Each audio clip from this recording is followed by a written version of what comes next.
Night of the Living podcast is always ad-free for patrons at patreon.com/NOTLP.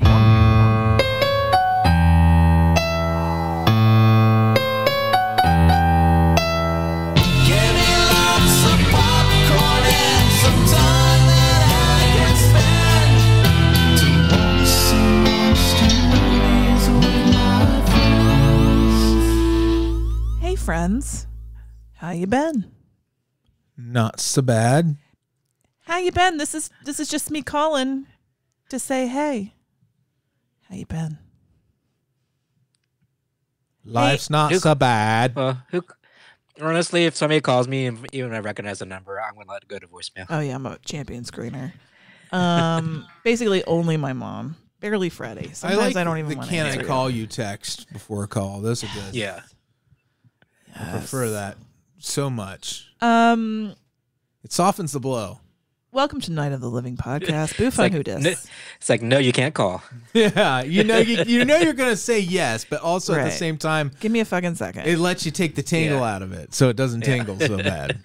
So let me get ready for this conversation. Brace myself. Let me disconnect my headphones from my phone and connect them to my computer. Hi, that's what I need that for. Yeah. Let me find a place where I can walk around a lot. Because Because anytime I'm on the phone, I tend to just fidget. I pace.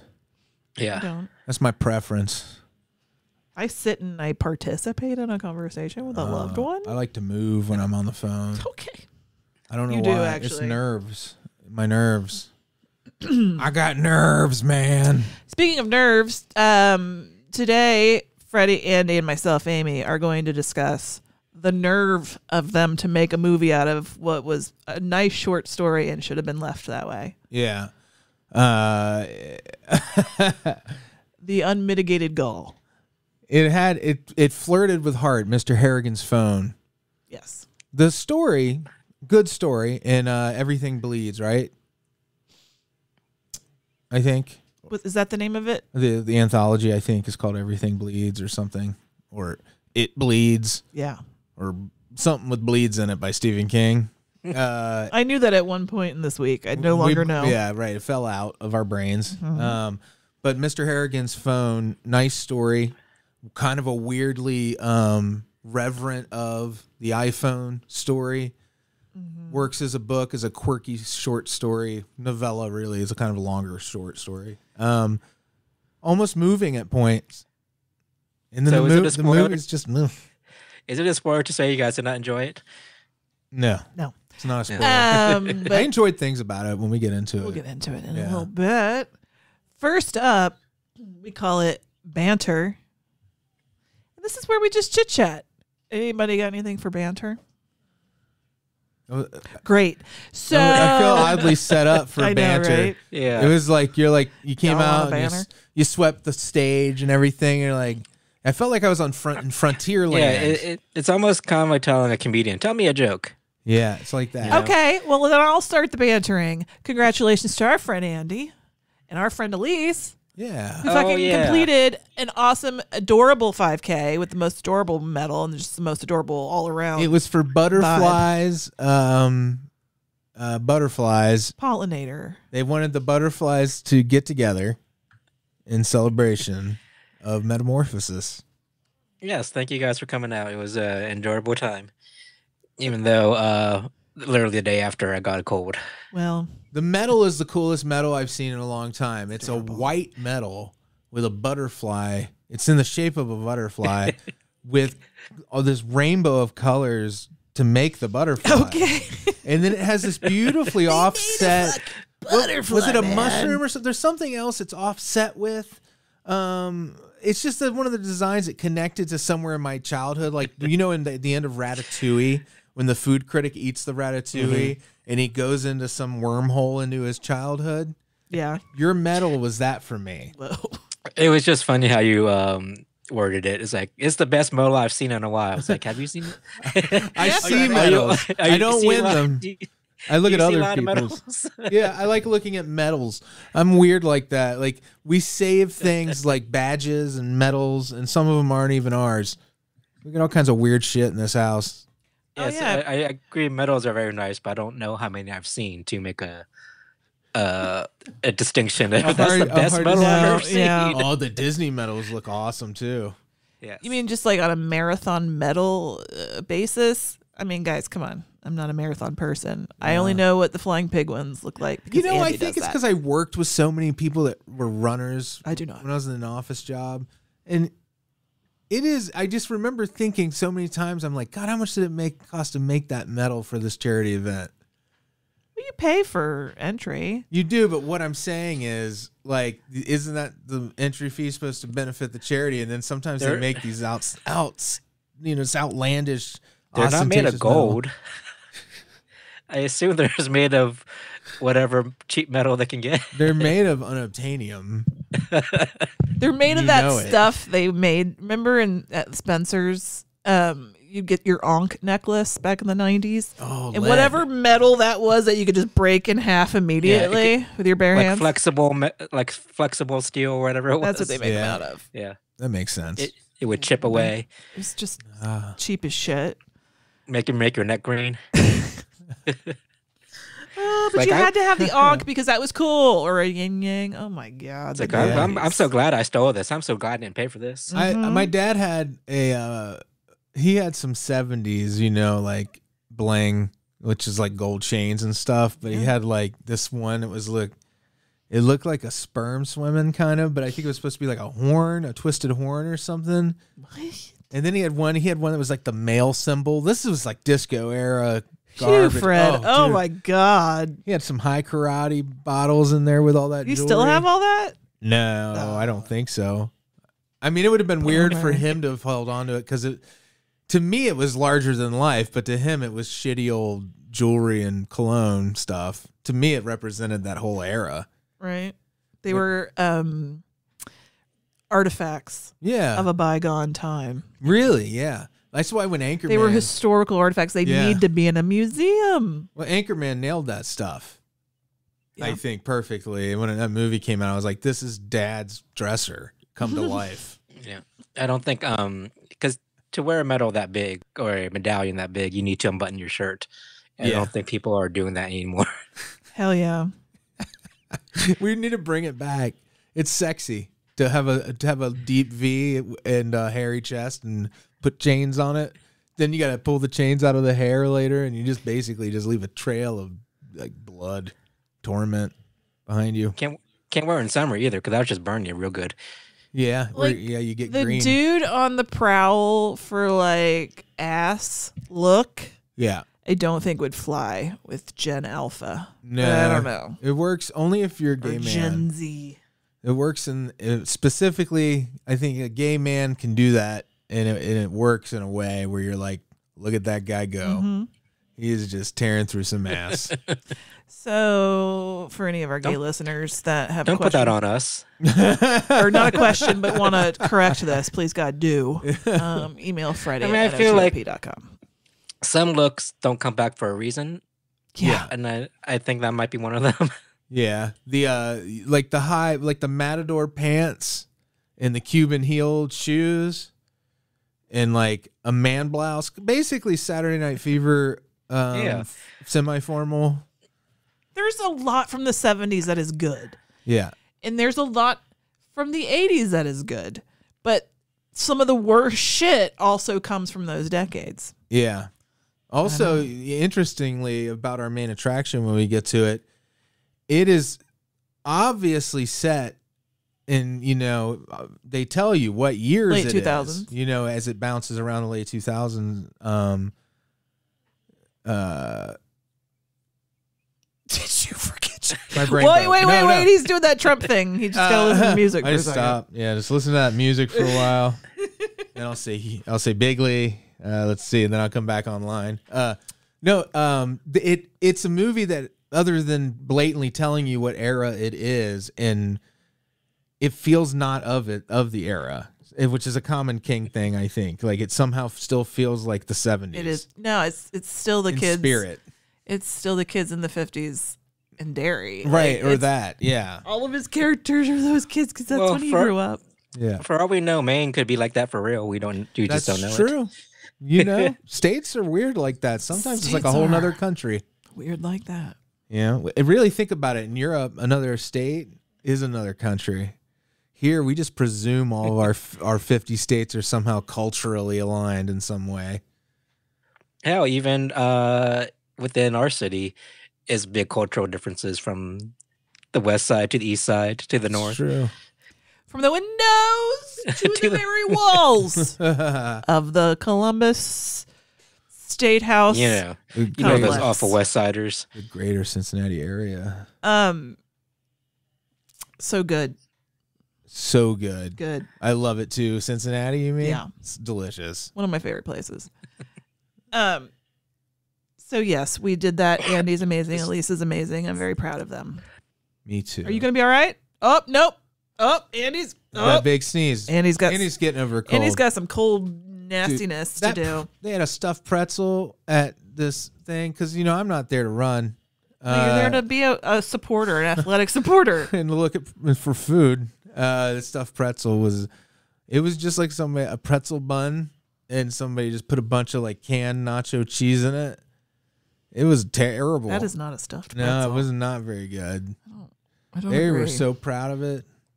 I'm like, what do you think you made here? It's like the food truck thing. I'm like, you know, I was thinking the more food trucks, the merrier. But then this happened. And I'm like, this might as well be a Wonder Bread truck. All right. Calm down. Take a breath. Oh, well.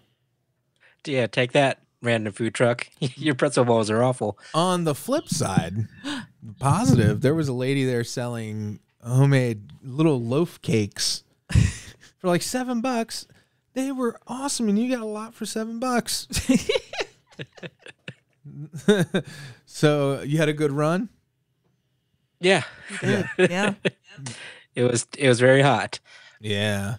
And I kind of regret it afterwards. I feel that it reduced my immune system. Yeah, maybe. And then it allowed the cold germs to come in. Mm-hmm. They got you. I don't know. Listen, I will give no identifying information, obviously. But like one of the people that was like, who ran it the fastest, person in the top 2, when they completed it, they were over recovering near us. And I think they almost died. Oh, she was in a squat. Why did you run that fast Right. on such a hot day for just a local parks pollinator festival 5K? It's called Inner Demons, Amy, and you have them too. She's over there like barely able to stand, walk, breathe. Ma'am, it was not necessary. I feel like maybe she realized that it was a smaller race, and she's like, wait, I have a chance to win this. Oh. Just to say she can win the race. But she beat everybody by quite a bit, right? I guess, but I don't know. I mean, Maybe she had to poop real bad. Oh. She was in a hunkered down like position. She's like, her butt was back. aimed. Yeah, her asshole was aimed directly at the ground. Yeah, so maybe that's it. I like, because she's not normally that fast as a runner, but she had that pretzel bowl that you had. Oh, lit a fire under her. She just had like a big mug with a straw, like a Stanley Cup, just full of that cheese. Yeah. During her run, just slurping on it. Listen, I'm out of breath, like walking a little bit. So, you know, obviously all of my criticisms right now are pure jealousy. Yeah.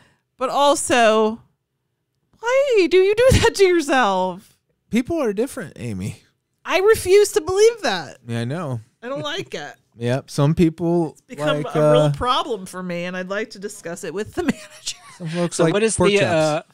what is the appropriate amount of effort one should give during a 5K? Well, not enough that you can barely exist. It is a half an hour to 45-minute thing.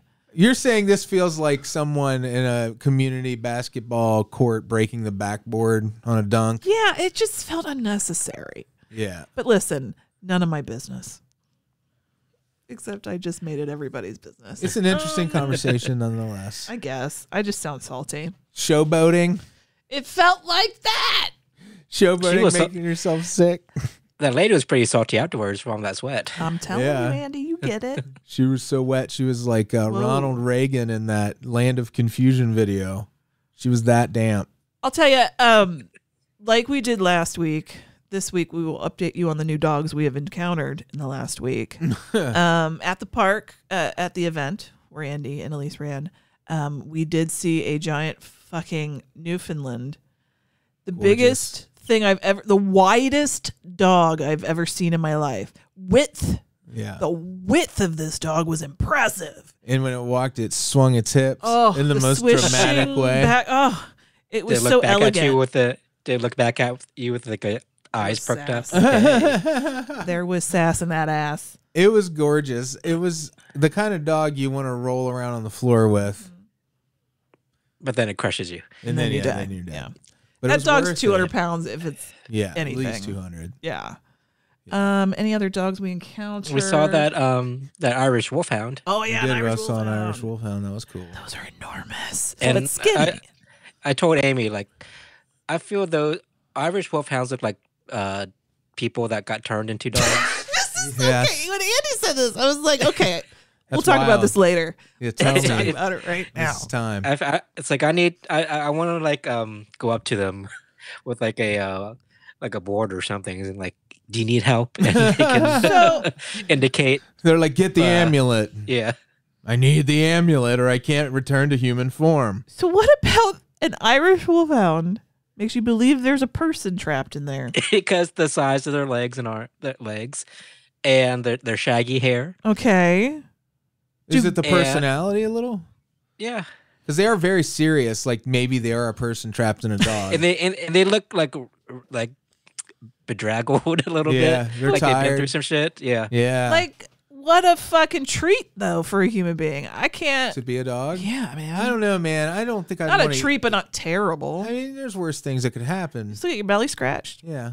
Some of that would be all right. I like to choose what I can eat, though. Yeah, exactly. That's part of what I was... Well, Miss Millie often does that if you're not watching what's in your hand. Yeah, you would never be able to wipe your ass again.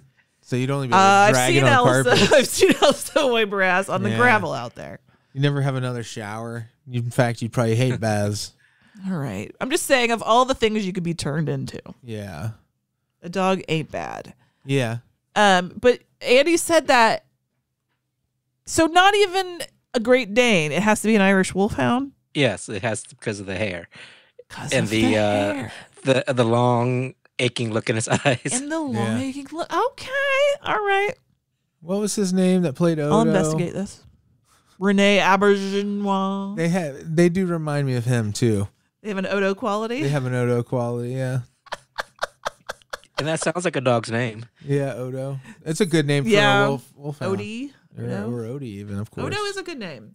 Always good. Always All right, so listener, if there's an animal that you believe gives you the impression there's a person trapped inside of it, let us know. Man, how fun was the meetup on Thursday watching old music videos? We got on this kick. I don't even know how it started. Where we were like, let's just watch like old music videos that we loved. Yeah. I made everybody watch Cher's Turn Back Time because holy fucking shit. It was a great time. I mean, we watched all kinds of stuff, but it was also kind of like, it felt like being on the couch with Beavis and Butthead a little bit. Mm-hmm. It was great. So, Andy, if we were doing like 80s, 70s, 90s video, what one would you want us to play? Oh, geez, that's a tough question. Mm-hmm. Easy answer is Thriller, but right. But let's dig a little deeper. One past Thriller, one deeper. And it's not like Turn Back Time is like, indie. Like the Aha one, that's a nice one. Oh yeah. Take on Me. Something by I don't know, something super 80s like Bananarama. I'm gonna see Big Hair. Yes. Yeah. Or what Cherry Pie by Warrant. That's a good video. Oh, that's a fun one. It's got that nice looking blonde girl on it. The fucking at the end he turns his head and he's got that giant ass smile. That's super creepy.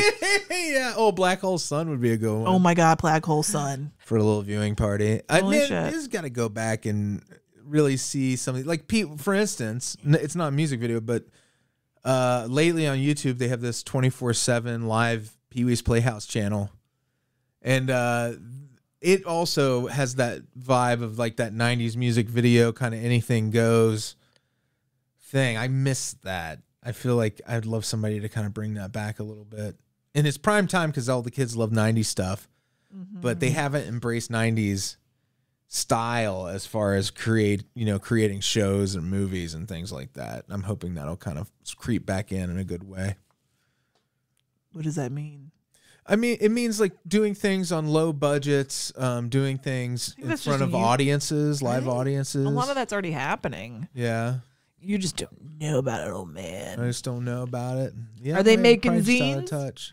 They aren't making They're not zines. making zines. Then fuck off. Yeah. I probably am just out of touch. There's probably some YouTube channel out there I don't even know exists that's doing something brilliant like that. All right.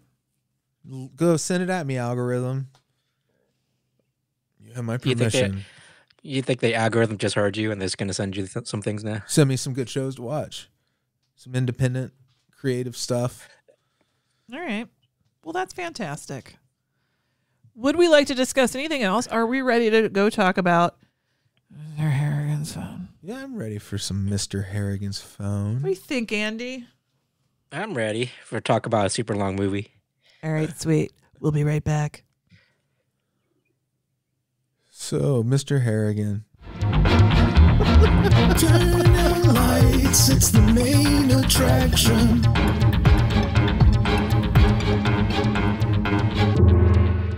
Bush, bush. I didn't bring down the mics. That's why when Freddy started to say that, you heard that. Sorry, listener. I was trying to either. stall for her. I was feeling dead air. Appreciate you. I'm good. I'm really good at what I do. Listen, I make words sometimes. Mr. Harrigan's phone. We selected this, Andy, because it's about a phone. Yeah, it's in the name. Perfect. Title, duh. Duh. Phone. And honestly, that's the level of research and care you're going to get here at NOTLP. I like to mix it up because it's a current movie. Mhm. A lot of times we pick older movies, and this one came out like last year, so it's nice to see some new shit. Yeah. Yeah, it is. And it wasn't all bad. I know we were kind of belly aching at the beginning a little bit, but No, I mean, it's a... I actually quite enjoyed it. The only problem I had was that it had no reason to be an hour and 40 minutes. Exactly. And I think I have that same issue. I don't know how long the story was, but it Well, seemed like it wasn't a lot of padding. There was not enough, in my opinion. There was enough to make a short out of, but not even a feature out of, as far as I'm concerned, with the actual It was just too much reading. book. I mean, I get that's what the boy did with Mr. Harrigan, but it was a lot of reading. See, I love those things. Well, I like the relationship, and the acting is fantastic. It's no fault of the performers in this at all. Did you know he's still alive? Donald Sutherland. Yeah, Donald Sutherland, yeah. I thought he was dead. No, I'm so sorry. he's working and working and working. Okay. So he plays this Mr. Harrigan who has kind of a murky past. Like, nobody really says exactly what he did, but they do say he was kind of a ruthless baron type who was like a billionaire. He's a billionaire. Yeah. And when you say billionaire, that already puts an idea in your mind of what a type of person he is. Yeah. Yeah. He's basically probably the most benevolent depiction of a billionaire Stephen King will ever write. You know, because King is very left of he's very pro union and pro worker. I'm aligned very much with Stephen King's politics myself too. But this is his way of, I think, writing a character who is like, look, I can see the humanity in someone who I consider the worst kind of person. And it succeeds at that. Like the interactions with between him and I can't remember the main character's name, but Craig? Was it Craig? Yeah, Craig. Yeah, Craig, that's right, because we were making fun of it. Yeah, he starts paying Craig to read to him, and it works really well in the book when you're reading it. Like there's excerpts from these different. So I think the excerpts are supposed to be on theme for that point in the movie, right? And the relationship. And so that's why there was so much reading, Andy. But at first, it works really well. You know, it's if it had been just like a movie just about the two of them, really. But like, I think the issue was once Mr. Harrigan passes away, and it moves into the next set. I would even say that's like halfway through the second act. The movie gets kind of strange and unmoored, I think, at that point. Yeah. It becomes a different kind of movie entirely, which is fine. I don't mind a little like zig or a zag. Yeah. But it all revolves It just around felt long. iPhones. Yeah, the like first gen. Yeah. Well, I was also confused about the timeline of. There's a lot of time jumps that didn't make sense to me. Yeah. I don't even think they didn't even need to do that. Yeah. And also, like, his depiction of high school life is very Stephen King-y. Oh my Yeah. God, yes. Oh The my fact that- God, yes. That all these kids were connected by their iPhones The and what type of phone cafeteria. they had. Yeah. The cafeteria tables are divided by who has what technology. I need to know from people who were in high school at that time. Because when I the didn't. iPhone came Yeah, out. we are too old for Yeah, that. I feel like you weren't allowed to have phones back then during class, right? I don't know. I don't know, but I graduated in 1998, gang. Like, cell This was- phones were yeah. just not. There We weren't- had flip Nobody we had didn't them. have them. Yeah. Like maybe we had pagers. pagers for sure. I do And we remember couldn't have our pagers in class Yeah. either. our friends Matt and Ryan, like, and Himmy being like into what kind of razor phone each of them had at the time and all that, and they were really up on it, and they were really into it as it seemed like a status symbol kind of thing. It was at the time. I don't think it is anymore. But like, Yeah. man, when I got my iPhone, I was like, holy shit, look how cool I am. I am like the coolest motherfucker. Dude, that's how I felt too, and I was a grown ass adult, right? Yeah. Like didn't it feel like you made a major jump too because you didn't want It felt like an adult thing to do. Yeah. Like, this is my first big adult thing. I went from like a shitty Nokia brick. I pushed you off that bridge. I know. You would have gotten there anyway because that's the power of these devices. Like, it didn't matter. You have to have them now. Whether I was like, oh, we need to get the iPhone. This is going to change our lives, you know? Like, it didn't matter if you just resisted me and never did it. It came on. It's like Plymouth Rock landed on us. Yeah. With these things. That was also, well, I guess he has the benefit of foresight. I mean, looking back on things, but that speech Mr. Harrigan gave about what the phones mean, everything, like all these fake news is going to come trickling in, and everybody's going to get this information that's not right. Stephen King writes this man as if he's going to predict the fake news bullshit. Yeah. It's hilarious to me. It's like, no, Mr. King, you knew this already when you wrote this. I feel like characters like these, King writes these, I think, to kind of reconcile being kind of wealthy. I think, and no one would argue that Stephen King is not rich. Right. I think he writes characters like these to kind of that dissonance between being a really wealthy man and a really moral man who kind of lives by Do you a think code. he has rich guilt? Yes. Yeah. I think he does. And I think would too. I think the character, he redeeming that character who clearly did some things that are unforgivable on several points in his life, because they kind of hint at him disappearing people. So that he can be like somehow redeemed by seeing something, the darkness in these devices, and somehow steering the young hero Craig away from like being addicted to them, I guess. I don't know. It's a very weird message. But at the end, he didn't throw his phone away. He still kept it. Yeah. If my phone was haunted, it's kind it of wouldn't muddy. matter. It'd be in the cloud, and every time you got a new phone, it would just move with it. Yeah, you download it to your new device. That's how haunting works. And if you want to lose all your progress on Candy Crush, fine, you can reset it, but you're a fucking idiot. You know, stuff like that. Yeah. The things I had issues with, or not issues, or that stuck out to me. Not issues. These are not all issues. Actually, good things. The kid who played the bully scared the balls off of me. He was He's the best very part of the movie, I intimidating. think. Yeah, it's because he was huge too. Yeah. He looked like like it was good casting. Like Yeah. compared to like the size difference Yeah. between Craig and Yankovic. I thought his name was. Yeah, That- Yankovic. It's And yeah. the thing is, like, he looked like people we went to high school with. Yeah. he did. That was the best part. Well, he looked like a Ramon. Like, and I think, you know, Stephen King is a huge Ramones fan. And I think they made the bully kind of like in that cut out of that style of character, which is not really a look you see. Again, it's another thing that makes this feel like it's from the 80s or something, is the look of the bully. And Also, a question real quick. Yeah. What is the weather like in Derry? Because first day of school, they're wearing jackets, long sleeves, jeans. wait, was this set And in that's like- Derry? No. Well, Maine somewhere. Oh, okay. Maine. It was set just in somewhere Yeah. in Maine. Oh, New okay. England, yeah. Gotcha. I'm just confused because did they not have summer there? I'm just... Doesn't Well, seem like it. A Or lot are they of just New trying England. to set like a tone? A lot of New Yeah, England. tone. A lot of the Eastern Seaboard start school after Labor Day. Maybe it gets colder faster up that way. I don't know.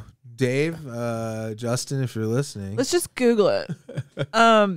how cold? But how else do you depict that you're in Maine, Andy? You have to always be bundled up, otherwise people won't know. I like the And there are leaves blowing no matter what type of time of year. Yes, because it's fucking Maine and it's just barren.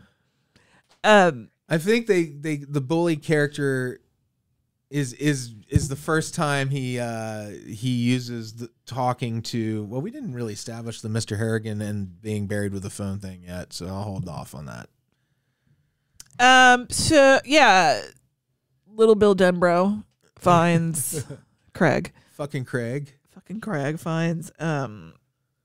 Harrigan dead with his phone in his hand, and he takes his phone. I don't think he realizes he took the phone. He kind of just like put it in his pocket as he Yeah. realized, holy shit. Because Craig's a really good kid. He is a good kid. Yeah. This was horrifying for him, I bet. Very traumatic as a young man to find your mentor straight up dead. Yeah. And to be alone in the room with them Oh, and and he- know you touched him. This is where it gets like, I was worried because in the book I found this really moving, and I was like, Amy, I might cry, and this happens in the movie. But he reads to him till the paramedics come to take him away, Yeah. and I always thought that was really touching. But it gets tarnished by the evil shit that he has the ghost of Mr. Harrigan do on his behalf. You know. Well, at first he doesn't know. So, Yeah. he has Mr. Harrigan's phone. He has him buried with it, but he wakes up the next day to a text. That fucking chilled me to the bone. Yeah, it was creepy. Because he woke up the next morning to a text from Mr. Harrigan. Now, he knows he put his phone in his pocket and he was buried in front of him. So, and the text was like CCC, like weird It's gobbledygook. like gibberish. Yeah. Yeah. Oh, it's so fucking creepy. And he's like, he's still alive. We gotta go get him. Holy shit. And the dad's like, he couldn't be. He had an autopsy. Right. You know? And so do you understand? So it's definitely, he's like, he's dead. Okay, he's dead. And then the kid is just like, it would be nice if I could call my dead friend and talk to him because he's having a hard time with this giant bully. Do you feel at all a little bit surprised that he didn't try to talk? Because his mother was dead. Mm-hmm. And he never once tried to he's clearly talking to someone in the afterlife. Like, they never went down that road in the story at all of him trying to say, hey, if you're in the underworld or whatever, is my mom there? He totally abandoned that as a possibility. It's because his mom never had a cell phone. Yeah. I think it's, And only ghosts can communicate with other ghosts through cell phones too.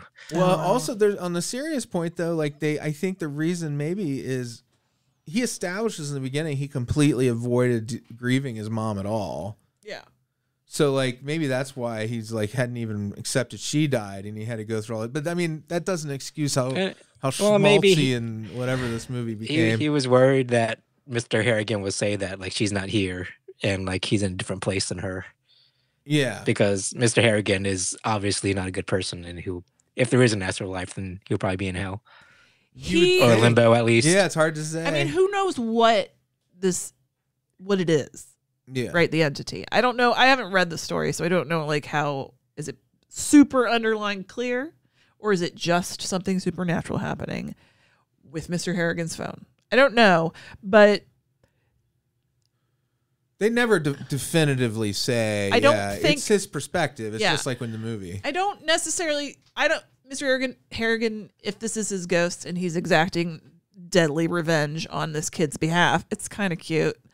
It's not. It's sweet. softens it, right? Yeah. And then you're like, okay, well, he's just a ruthless motherfucker, even in hell, you know? I think Andy is frozen. Oh, wait, there's Andy. Hi, Andy. Oh, wait, then he's frozen again. No, there he is. No. fine. He looks Okay. fine on my end. It's that cold I have. But I also don't think Craig is really that bad in this.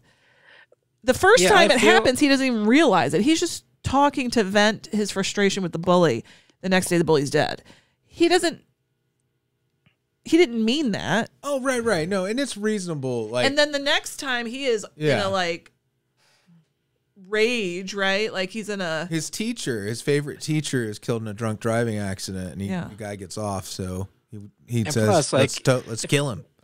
If I had a ghost that could do my bidding, I would have done Don't get me wrong. I'll be sending Mr. Harrigan to do my errands left and right.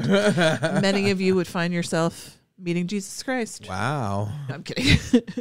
But like, that's such an emotional, anger, sad, shock moment that he does that. And he calls Mr. Harrigan or texts him or whatever. And he's like, fucking kill this guy. He regrets it. He does regret it immediately. Yeah. He's a good character. Like, but at the same time, like that's the thing about this movie where it kind of just, at the end of it's just kind of like, the air just kind of. I do think it's interesting. Yeah. I mean, the points are good. I want to read the story because I like this where, he figures out that the texts were Mr. Harrigan telling him to stop. I'll tell you, there's a lot more in the movie than they have padded the shit out of the movie, I think. Well, yeah. I mean, the story is good. It's not great. It's not one where I finished it and I was like, that was one of the better Stephen King stories. They should make a movie out of that. But right. It's pretty good. Do you think they did it because they were like, I don't know. Maybe Apple will kick in some bucks. Like, I don't know. It's very strange. It's very strange that they made a movie out of it. Well, you think it's only iPhones that can communicate with the dead, or can Androids, other brands do it too? You know what I think it is? I think Netflix has really got this idea that they're the home for Stephen King now. And I think they're probably testing things like this that are more obscure, maybe. I don't know. Do you think this was... Who was this for? People who don't like horror movies. Hardcore King fans. Or people who are not into like scary movies and this is as scary as they want it. So it didn't. Yeah. I guess it didn't go further either way. It really didn't. It wasn't scary enough, and it didn't like commit to one side or the other enough for me. Right. I mean, I thought it was a sweet story, but it was kind of like middle of the road. There's no Goodwill hunting. Yeah. A couple of things I do want to talk about though. Andy, did you clock any weird sexual tension between the teacher, Craig, and the teacher? Yes. Okay. What was that? That was kind of weird too. I think it was sexual tension. It was weird. Yeah, it was weird. Because it wasn't like he's got maybe there's some subtext that he's like doesn't have like a mother figure in his life, and he's like looking for her. But the way he expressed it was so weird. Like he was weird. Like, "You smell good." Yeah, it's like you don't want to have a student tell you that. I'm sorry. Very funny moment of synergy here. If you're a patron, you can go to patreon.com/NOTLP and there's bonus content there. And I will at some point, probably tomorrow, post Origins, which was from back in 2012.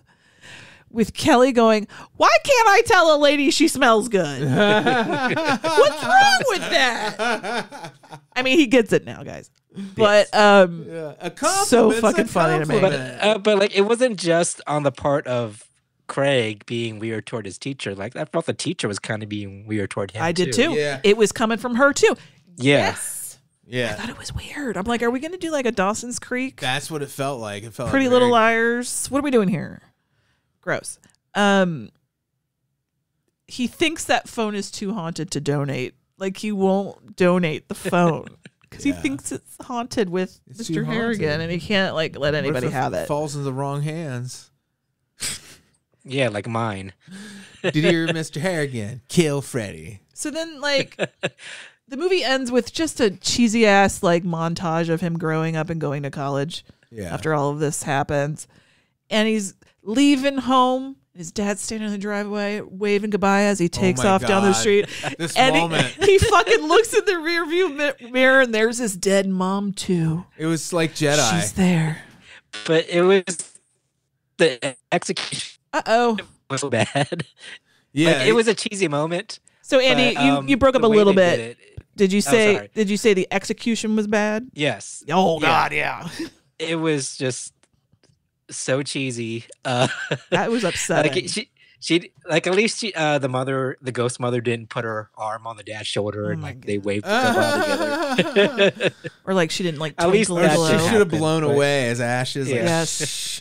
But And also like the weird flashback sequences with the mother and the flower crown. Yeah. Felt that was kind of unusual too. Came out of fucking Oh, nowhere for me yeah. because I was like, what? they never even did they ever even resolve what the fuck that was about? I guess it was just a memory. Or Okay. something. Yeah, but it was weird that it was that one specific memory that kept flashing back to.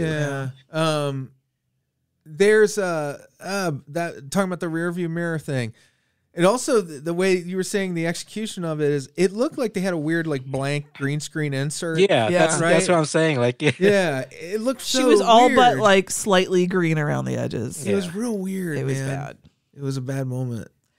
I also well, that's like there's a lot of forced sentimentality in Yeah. this movie. Well, you don't see the deceased mother enough to have any like she made no impression. So every time she's back on screen, I'm like, who is this character? And then I'm like, oh, that's the mom. Amy would be like, that's the mom. I'm like, okay, look at her face. Look at her face. Try to remember who this person is. It's like you're at a cocktail party. Movies shouldn't feel that way. That's why we should have name tags at every cocktail party. Right. Name tags for characters in movies. It's like you know closed what? captioning. Like sometimes like Freddy would probably benefit from if everybody like had a little like in The Sims, but it Oh, was like yeah. who they are Like a video game. above their heads, Yeah, little just like go ahead. icon. You turn it on, a little thing, or it floats over their heads. I mean, look to what tell you who they the are. technology they have for NFL games, where you It's can true. they're putting stuff in there so you can see what the fuck's Yeah. going on. Someone thinks we're serious. Someone's gonna hear this and think Not we're real. serious and just be mad. They'll be like, that goes against everything about cinema. We will not have little diamonds float above Ben-Hur's head just so Freddy can keep track. Stupid Well, motherfucker. I'm already at the point where I have to watch things with closed captioning on. Yeah, So low diamonds on top of people's heads is the next step for me. it's like Yeah. whatever. Maybe we can. Anybody want to partner? It's like a We could come up disability. with for Face- like for face face blind blindness, yeah. men who aren't paying that much attention Can we put because they don't know how. face blind closed Well, captioning? it's not like I'm The Freddie asking. Morris story. Yeah. It's not like I'm gonna be asking who the characters are when I first see them. Like somebody appears on the screen, and I'm not gonna be like, "Who's that?" Right, it's the next time they appear that it has Right. to blump up there. Yeah, you Yeah. need to have it. Wouldn't it also feel like it would become like a spoilery territory depending on the timing of their little bloomp that pops up with the name? They're like, have you noticed that any character whose little lame bloomps in the first 2 minutes of the movie gets killed? It'd be fun stuff like that. That's just a happy side effect of creating something like this. You create cultural phenomena whenever you make things dumber, technology for dumber people. Okay. I was just going to let him go, see where it ended, see if it was ever going to end. That's it. Just double checking on that. All right, Mr. Harrigan's phone. Any fucking thing else? Well, also, like, did anybody think like there was gonna be a moment where it was like, all this stuff from Mr. Harrigan on the phone happened, and he's still sitting around the lunch table. Everybody's still looking at their phones. I thought there was going to be a moment where he was going to stand up on the table, like, "Get out your face out the phone." This movie would have. It's That like, would have If been it funny. could have. It's like we need to connect to each other. Like I was Or just waiting all for the that. Motorola people had to get Yeah. together and join with the Yeah. iPhone people to They do all mixed something. together. Yeah, they had to create. They had to. Yeah. Go, that felt like a scene out of Community. Yeah. And also I feel like Stephen King saw Mean Girls once, and he was like, "Ooh, that's how people actually do sit in the cafeterias by these different groups." It's cute. I will criticize that shit about Stephen King till I'm dead, but No, I also I fucking think it's love that adorable. about him. Yeah, It is so him it's part of it. that all of his characters sound like kids he would have grown up with in the 50s. Yeah, Or adults he would have known in the 80s. Because time is a flat circle. Nothing like after that. The point, but I love it. Yeah, he can still make the point. Like it creates like a whole different world. He can still fucking distill life. Yeah. In his words, man. It's not exactly reality. It's through his lens. Yeah, the 50s and the 80s are kind of bleeding through each other almost culturally. And I think that's true. He sees that way now in too. real life, that was true, I think. Yeah. Well, yeah, it was. But culture, that's weird. Yeah, life imitating art stuff, Do you think that's weird, Andy? It's weird, man. Huh. You can think Back to the Future for a lot of that. Oh, can I? Yeah, because that movie made people more interested in 50s music culture. I don't mind people being stuck in a certain time period because my musical knowledge stops at the 2000s, and every now something bleeds in. Yeah, I'll tell you, it's because, and I finally get this shit because when you're a kid, you're like, why doesn't my mom think New Kids on the Block is the best? I think it's so cool, and it's like because the music is for it was made being for you. young, for a younger. Yeah. And I don't mean like you get old, you get serious. I'm just saying like you're not going through those things anymore. You've matured out of these feelings and they don't connect as well. And that's why you probably stick with certain shit, yeah, forever because it talks to you. That movie Oscar has that scene where Sylvester Stallone's daughter is playing the Charleston upstairs, and he's really mad at her for playing it so loud over her little Victrola and talking about how it isn't music. It's pretty funny. I bet it is. I love that when they do that in any comedy that's in the past when they have the parents complain about the new stuff, and the new stuff is things that you had to learn in high school. It's relatable no matter what time period you're in. Yeah, it's a great gag. I will try to stop shitting on new stuff because it's not for me. I like to try to love everything. I will try to listen. I'm into it. Listen, my percentage of Swiftiness is growing a little bit. I apologize, Andy. We will discuss this. Oh no! No, don't leave. Don't leave. To be a Swiftie. Don't leave. Oh, I thought you were going to leave. Okay. No, and also on that point, I've also become more tolerant of people that don't know my things either because there's only so much stuff you can know. Yeah. That's why you find your tribe. You find the things that you have in common. Join our tribe in our tribe.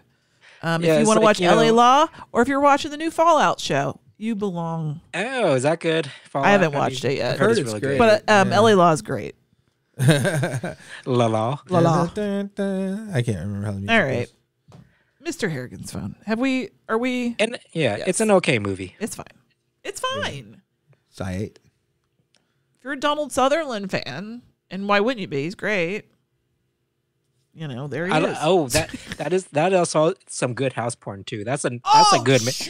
That is a good mansion. That fucking library, greenhouse conservatory combo. In that foyer. Oh my God, Yeah, where it's like the camera is down to the and you can see the whole floor and how the mosaic tile.